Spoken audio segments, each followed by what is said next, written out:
কালকে 2 রাকাত নামাজ পড়বেন, আগামীকাল 2 রাকাত আলাদা। নামাজটার নাম তওবার নামাজ। বলেন কি নামাজ? 2 রাকাত নামাজ পড়বেন আগামীকাল, ইনশাআল্লাহ আমিও পড়ব, আপনারাও। এশাবাদ দিয়া রাত্রে 2 রাকাত নামাজ তওবার। নিয়ম কি? নামাজ অন্য সিস্টেমেই পড়বেন, শুধু সেজদার সময় নিয়মটা আলাদা। তওবার নিয়তে নামাজ পড়বেন, অন্তরকে আল্লাহর কাছে ছেড়ে দিয়া বলবেন, আল্লাহ আমি আপনার আদালতের আসামি হইয়া দাঁড়াইছি, তওবা করার নিয়তে নামাজে দাঁড়াইলাম।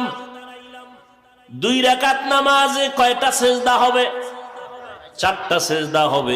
সেজদায় যখন যাবেন দিলটা নরম করে যাবেন, যাইয়া 3 বার বা 5 বার 7 বার সুবহান রাব্বিয়াল আ'লা বলার পরে এরপরে 3 বার খুব নরম হইয়া 3 বার আমার আল্লাহ